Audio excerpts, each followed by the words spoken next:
ಸ್ಥಾನದಲ್ಲಿ ಇದ್ರು ಮಾಜಿ ಮುಖ್ಯಮಂತ್ರಿ ಆಗಿದ್ರು ಕರ್ನಾಟಕ. ಅವರು ಪತ್ರಿಕಾಗೋಷ್ಠಿಯಲ್ಲಿ ಮಾತಾಡುವಂತ ಇದು ವಿಷಯದಲ್ಲ. ಅವರು ಅವರ ಒಂದು ಸಂಪಾದಕ್ಕೆ ಧಕ್ಕೆ ಆಗೋದಿಲ್ಲ.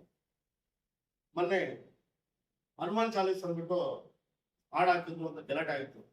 ಅವತ್ತು ಎಲ್ರು ಹೇಳಿದ್ದಾರಪ್ಪ ಅಂತ ಹೇಳಿದ್ರೆ, ಒಂದು ಹಿಂದೂ ಯುವಕರ ಮೇಲೆ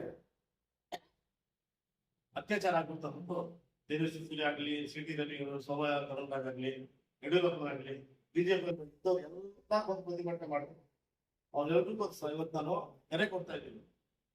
ಕಾಂಗ್ರೆಸ್ ಅಲ್ಪಸಂಖ್ಯಾತರ ಒಂದು ಕಮಿಟಿಯಿಂದ ನಾವು ಕರೆ ಕೊಡ್ತಾ ಇದ್ದೀವಿ. ಬನ್ನಿ, ಇವತ್ತು ನಮ್ಮ ಹಿಂದೂ ಹೆಣ್ಮಕ್ಳಿಗೆ ಅನ್ಯಾಯ ಆಗಿದೆ. ಆ ಹಿಂದೂ ಹೆಣ್ಮಕ್ಳಿಗೆ ಅನ್ಯಾಯ ಆಗಿದೆಯಲ್ಲ, ಅದಕ್ಕೆ ನಾವು ಹೋರಾಟ ಮಾಡೋಣ. ಇವತ್ತು ಅಲ್ಪಸಂಖ್ಯಾತರ ಮೇಲೆನೆ ನೀವು ಗೂಬೆ ಕುಡಿಸ್ಕೊಂಡು, ನಮ್ಮ ಮೇಲೆನೆ ಚಾಡಿ ಹೇಳ್ಕೊಂಡು, ನಮ್ಮ ಮೇಲೆನೆ ದೌರ್ಜನ್ಯ ಮಾಡ್ಕೊಂಡು, ನಮ್ಮ ಮೇಲೆನೆ ಕೋಮೆ ಮಾಡ್ಕೊಂಡು ನಮ್ಮನ್ನ ದಾರಿ ತಪ್ಪಿಸಿದ್ರಲ್ಲ. ಈಗ ಬನ್ನಿ, ಬಿಜೆಪಿ ಎಲ್ಲಾ ನಾಯಕರು ನಾವು ಕರೆ ಕೊಡ್ತಾ ಇದೀವಿ. ಬನ್ನಿ, ನಾವು ಹೋರಾಡ್ತಾ ಇದೀವಿ.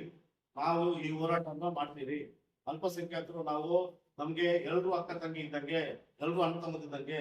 ನಾವು ಯಾವ ತರ ಜನರು ಅಂತ ಹೇಳಿದ್ರೆ, ನನ್ನ ತಾಯಿನ ನಾನು ಗೌರವಿಸ್ಬೇಕಾದ್ರೆ ನಾನು ಪರನ ತಾಯಿನ ಗೌರವಿಸ್ತೀನಿ. ನನ್ನ ಪಕ್ಷದ, ನನ್ನ ಜಾತಿನ ನಾನು ಗೌರವಿಸ್ಬೇಕಾದ್ರೆ ನಾನು ಪರರ ಜಾತಿನೂ ಪರರ ಪಕ್ಷನೂ ಗೌರವಿಸ್ತೀನಿ. ಆ ತರ ನಾವು ಅಣ್ಣ ಈ ದೇಶದಲ್ಲಿ ಹುಟ್ಟಿದ್ವಿ. ನಾವು ಭಾರತೀಯರು.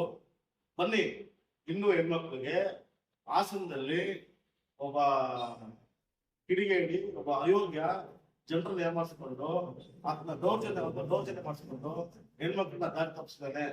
ಅವನ ಮೇಲೆ ಹೋರಾಟ ಮಾಡೋಣ ಅನ್ನೋದು ನಾವು ಮಾಡ್ತಾ ಇದ್ವಿ. ನಮ್ಮ ಜೊತೆಗೆ ಬನ್ನಿ, ನೀವು ಸೇರ್ಕೊಂಡು ಅಂತ. ಇವತ್ತು ಮುಖ್ಯವಾದ A1 ಆರೋಪಿ ರೇವಣ್ಣ ಅವರು, A2 ಆರೋಪಿ ಪ್ರಜ್ವಲ್ ಅವರು.